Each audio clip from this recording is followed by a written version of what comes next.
Welcome back to Eat Prep Love. I'm so happy to be here again, and I'm even happier that everyone was so flexible with the fact that we weren't going to meet live, but I feel like most of you might be catching the recording anyways, so here we are with the recording. We're making 3 really cozy, grounding dishes today. I'm looking at the weather right now outside my window. It's still a little gray. It's a little chilly. Yesterday was so nice. I feel like a grounding sort of meal is exactly what we all want right now.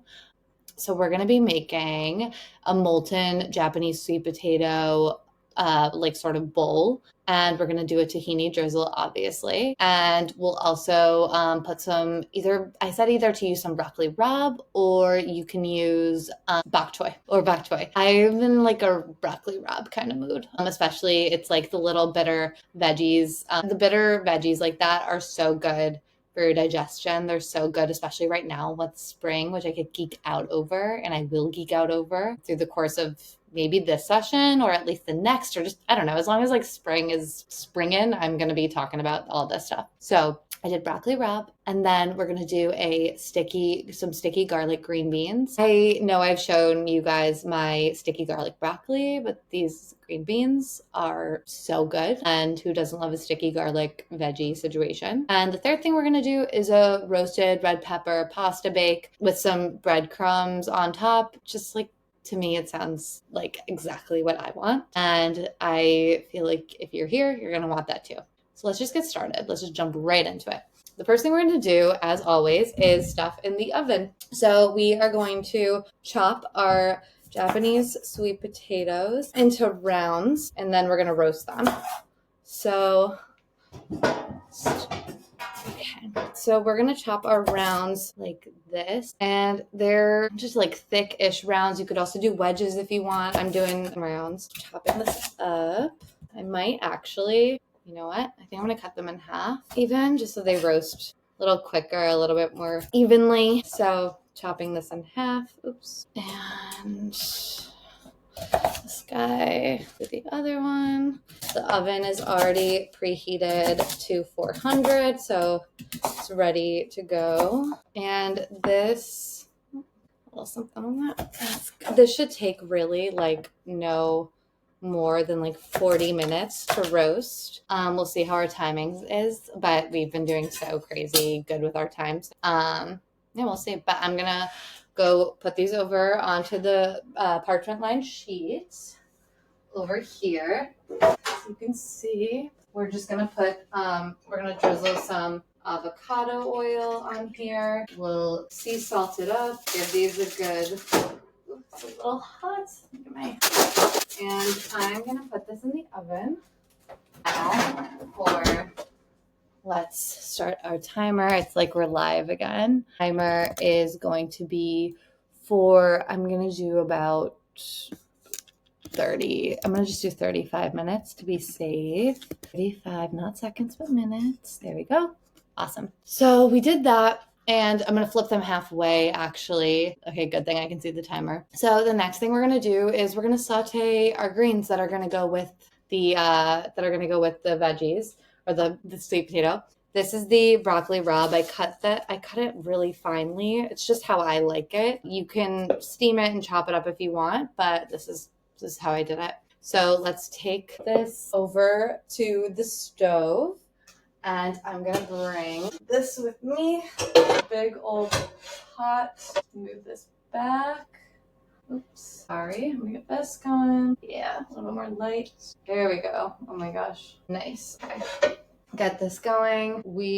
So I'm going to heat the skillet up, and then I'm going to add some avocado oil into it. And we heat that up for just a minute or so. And you basically are just going to saute your veggies until they're just like this bright green. They look bright green right now because I have this really nice light on them, but until they're like just like cooked bright green, like a very like vibrant sort of bright green, like brat green. So let's just throw these on here.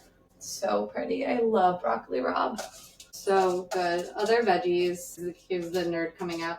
other veggies you can have that are also better and amazing for digestion, especially right now and in season. Arugula, fennel. I mean, those are my two favorites that I end up, I feel like, using every week, but those are two good ones. I'm gonna let this cook as I usually do for just like a few minutes, and then I'm gonna add in then I'll add in a little bit of sea salt. But as I always say, adding in sea salt too early you'll have the moisture will end up coming out of the veggies much quicker, and it just really makes for like soggier vegetables. So as much as you hear, to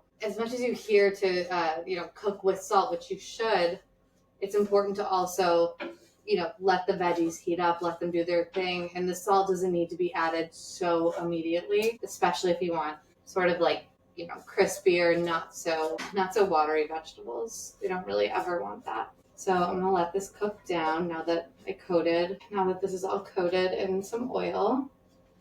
I'll let it keep going. And in the meantime, I'm gonna start making the ginger-tahini sauce that's gonna go, it's gonna go with the green beans. So coming over here, I'm gonna bring this little bowl.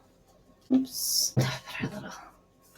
I have all the recipes here. I'm being so real with you. I always have all the recipes right here. There's sometimes I know I miss a beat, but I don't want to miss a beat. Recipes are in my face. So, okay, we got a whisk. It's already starting to cook. I can hear it. So nice. So let's make the ginger-tahini sauce. So 3 tablespoons of tahini. I'm going to do a little bit less because I'm not cooking as much of the tahini. There we go. And then tahini on my fingers. Oh my gosh. Okay. I'm gonna grate in some ginger. I love a lot of ginger. Ginger, garlic, like these are the 2 things that if you're making a stir fry or something, like you're always just like, why does it taste better at a restaurant? Whenever I'm making some sort of like veggie stir fry, it's because you're likely not adding in some grated ginger and honestly enough garlic. It makes all the difference. Seriously. So I'm gonna do that and then do the unthinkable thing of using a garlic press for garlic,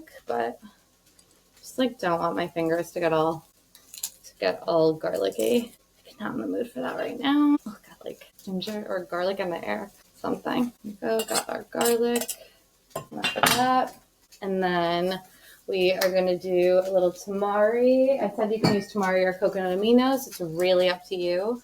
I'll use some tamari this time. Maple syrup. Before that, I'm going to give this a little smell. I already smell this. It smells so good. Yeah. It's already turning that bright green. I don't know if you can see. Like right here. It's getting there. I'm going to add in a tiny bit of sea salt now, I think, just to like let it rock. Okay, we'll let this keep going while we continue to make this. Add ginger in here a little bit more. The next thing is a little maple syrup.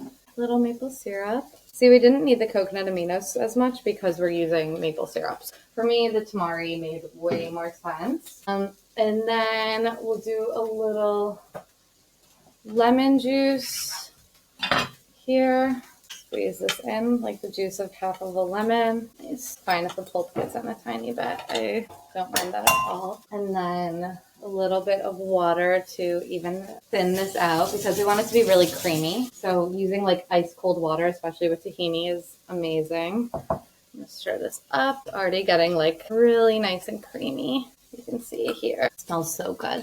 Thick. Love this. Awesome. I'm gonna go back making a whole mess. Go back here. I'm going to cut the heat actually because this is like already doing really well. And what I'm actually going to do, I'm going to put the broccoli rabe on the side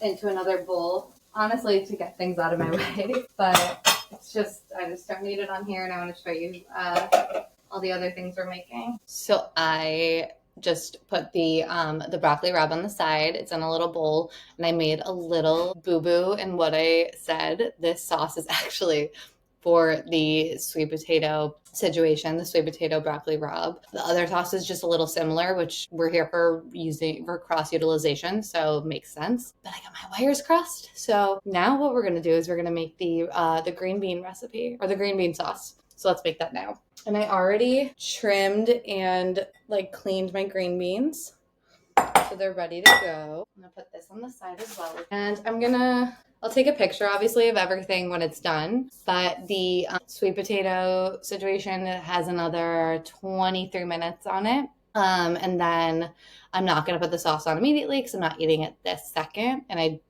don't think it would get that weird because it's, it's a sweet potato sort of thing. But still, I don't know. I just like to reserve the sauce for literally when I'm going to eat something to maintain the freshness. So here's what we're going to do. Bowl here, and then we have got the next thing, which in a small bowl we're gonna put together some tamari, literally one of my most used ingredients, in case you couldn't tell. Tamari, and then some maple syrup. Say some rice vinegar, maple syrup. I'm eyeballing this, but go ahead and do that if you wish. I hope that you're at a point where you might be able to eyeball things. If not, it's totally fine. Check your recipe cards and the ingredients will be right there for you with all the measurements. We got the rice vinegar, we've got some sesame oil, and then you also can use, and I'm going to use it just so you can see what's up with this, but a little arrowroot starch for thickening, which is if you get sauteed, dry fried string beans or anything, if you go to a Chinese restaurant, there's often cornstarch or some sort of starch to use to get for thickening, to get that sauce really on those veggies. I'm addicted to that dish specifically. So I use arrowroot. Arrowroot is really good. It's high in fiber. It's a really good source of magnesium, and it's really widely used in a lot of other places. I feel like we don't use it enough in the US, but I love arrowroot. It's so good. So we're going to use some, like a half a teaspoon, which I will grab right now, wherever my teaspoons might be. I swear, sometimes I just throw things places and I don't even know. There we go. What I do. I wouldn't want to use too much because I don't want to make it too thick. So I will measure out. I'm not feeling cocky about using fruit. That is that. And then I'm going to mix this up as well, get it going. And I'm going to use the same skillet that I use for broccoli rabe for the green beans. Who cares? I just use the same thing. We don't need to keep doing so many dishes, right? So using the same, no biggie at all. I'm going to go back over to the stove. We are going to heat the skillet back up. Should be warm a bit. And I'm going to heat this up, and I'm gonna just put the green beans on here already. And I'm gonna cook them for about 8 minutes or so until they're just getting a little bit blistered. I'm also going to, in the meantime, mince some garlic because that's going to go into this dish. I minced the garlic here, and I'm going to bring it over to the string beans, which are already getting a little fiery. Okay, they're already starting to get blistered, so back over to the stove. And we are going to add in garlic first, and we'll cook this with the garlic for just a few seconds, otherwise, or under a minute at least, so the garlic doesn't burn and get all crazy on us. So a little rogue garlic. There we go. See, it's already starting to get a tiny bit browned, the garlic. So let's add in the sauce here. You see, yeah. Other sauce. Sure, that's in. So yummy. It smells so good, you guys. Sticky. You can already see the arrowroot starch working its magic, because you can see how it's getting a little sticky. It's thickening. That's all in the arrowroot. It makes this dish so much better. Honestly, it makes it into a glaze that really does coat all of the veggies. Grab that. This guy just went flying. There we go. I'm trying to move it around a lot because I don't want this to burn in the pan. It's already on such high heat, and it's been blistering the green beans. just want to keep this moving around. Look at how like glazed. Can you see how glazed everything is? I mean, it's like so yummy. I think I might let it sit for like a couple minutes at least. But yeah, I mean, this is really getting nice and glazed and molten glazed sticky garlic string beans. That's so many. The description is wild, but it all sounds so good. I don't even know which one to not include. Yeah, basically, once you have this all done, you can top it with some scallions. I chopped some up on the other side. You can see right over here. You can finish it with some sesame seeds. You can even eat them as a little side with your dinner. You can eat it with some rice noodles. I mean, this is like the ultimate thing to add to as an accompaniment or to add to anything. It's so delicious. I'm gonna let it rock for like another couple minutes before I transfer it to my handy dandy Pyrex, as I always do. Look how sticky it is. It's crazy. Pause this. Resuming. This is ready to go. I'm cutting the heat now. It's totally cooked into a Pyrex, of course, for reheating later. I'll probably take a spatula, get all this sauce in. If you wanted your green beans to be a little bit less crunchy, you could also steam ahead of time. You could steam it ahead of time, the green beans, until they're just fork tender, I would say. Not really any more than that. Here, spoon it on. Like, don't want to miss any of it. It's like literally gold, the sauce. Especially when you reheat, having more sauce is so delish. So it's really sticky. That looks so good. You can make your own sauces like these at home. There's quite literally no need to get like the store-bought crap when you have all this, right? Go. Okay, we've got our green beans. And then I'm going to add to it the green onion. There you go. So yummy.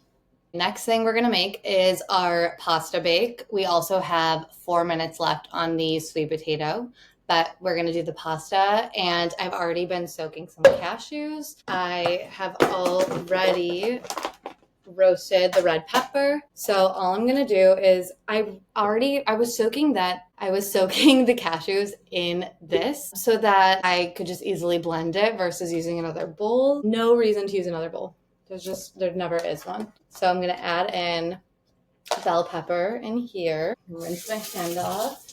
And then we're gonna add in some olive oil, a whole bunch of it, some pepper. You have the option to add in some nutritional yeast. I'm not going to right now, but like if you want it to be a cheesier flavor, that's totally doable. There's something like a cheesy sort of texture flavor with the cashews and with using like a squeeze of lemon, which we're doing, that I don't know, it already has that tang for me, so I don't personally need it, but it's beyond personal. And then we'll add in 2 garlic cloves, and I'm gonna go blend this, and I'll pause it so you don't hear that noise. Sauce is blended, so creamy, it smells amazing. I'm going to use Jovial bucatini for it's a new pasta shape. I'm very excited. I love a new gluten-free pasta shape, know that. But I'm gonna use the bucatini. I'm gonna cook it until al dente, and then we can saute up our spinach. I won't have you watch the pasta boil because it's like watching paint dry. While the pasta's boiling, I'm going to saute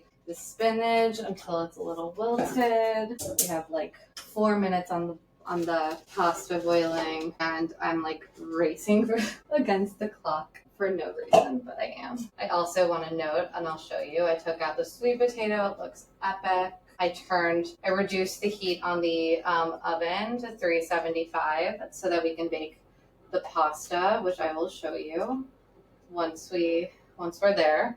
I also want to note another thing. It's really, really important for reheating purposes, to keep, and I'm putting in this little bowl, reserve some of that salty, starchy pasta water don't spill it on yourself.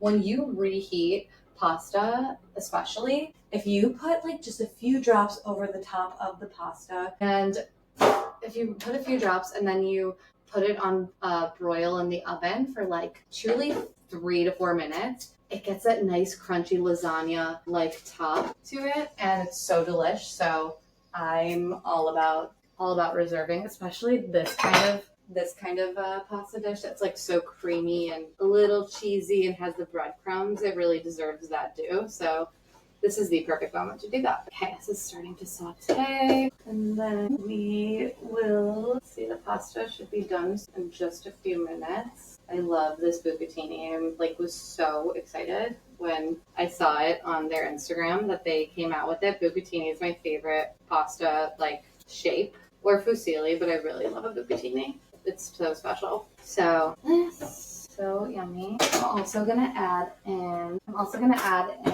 some basil, some fresh basil into here.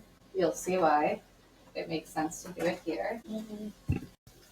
Okay, the pasta is ready. It's perfectly al dente. Yeah, perfectly al dente. You don't have to cook it all the way because, first of all, gluten-free pasta can get a little tricky when you do that, but also, we're going to be baking it, so it will already get there. Okay. You're going to put the pasta, turn this back on. Sorry, I realized it needed another minute to be totally real with you. So now adding this in. You can use any pasta shape you want. It doesn't totally matter. Pasta is pasta. Already starting to cook. Adding this in literally straight from the pot of salty, yummy, starchy pasta water. The reason for that is because the sauce is going to bind even better to the noodles, just simply because of the pasta water makes it so much better. It's gonna be hard to grab all this, but in the meantime, that was the most gorgeous pour ever. I don't know if you really got to capture that, but I'm obsessed with that. I'm gonna pour a little, very involved, a lot of spinach. I actually might add some more in just to make this even more green, veggie forward. Sweating, you guys. A bunch of spinach. Can definitely afford more spinach. That just cooks down in a second, as we all know. And once we start baking this, which will be any second once the spinach is actually cooked down here, I'm gonna add, I crushed up a while ago, but it's fine. I crushed up Simple Mills crackers, and I've been using them as breadcrumbs, and they work. So I just would prefer that. I usually eat all of the bread that I have, and I don't really die for any of the ones that are on the market, besides that one that I posted on our grocery list. That's the only one I really like. Otherwise, I would prefer to just truly get some Need Love Bakery gluten-free bread dried up and crush it up myself. But if I can't, this is fine. This works too. Still achieves the same thing for me personally. Okay, this is cooked down. Cutting the heat. What we're gonna do now is transfer it to a baking dish, parchment lined baking dish. So loud, this one.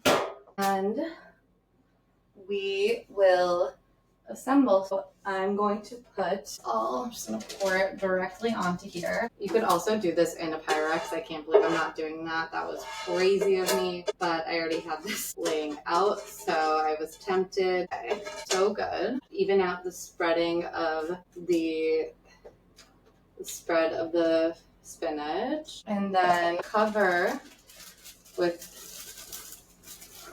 the crumbs. And this is a garlic and herb one, cracker, so it works, right? It goes with the theme. It's Italian. Very Italian pasta. Okay, yum. Here we go. And there's already some sea salt in it too, so that's perfect. We are going to throw it in for 20 minutes. So I'll pause while we're doing that. The timer's up. Let's see our pasta. Gorgeous. Oh, let me turn this light on. There we go. That looks so good. Oh my god. I'm just gonna put a fork in it and show you. That's really yummy. It smells so good. Oh my god. I just had a bite. That's really delicious. And then I cut up some scallions, green onion scallions, whatever you want to call it. Something about the green onions on a roasted red pepper pasta situation is like just right. So I'm going to throw these on. Nice. Brighten it up a bit. 3 more little. There we go. That's it. That's this week's Eat Prep Love session. And I hope that you feel good about the 3 more feel good recipes that we just made. And I strongly advise, as usual, to put everything in a Pyrex and reheat it there. I told you how to reheat the pasta.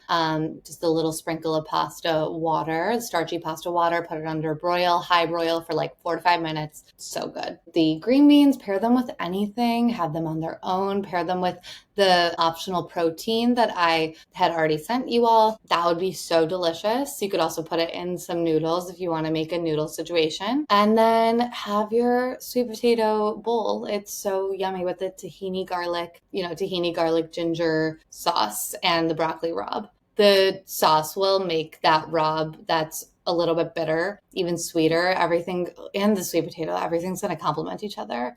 I'm so excited for dinner. Thank you guys for coming. Love you all. I appreciate you all. I hope you have a beautiful and delicious week. And until next time, bye.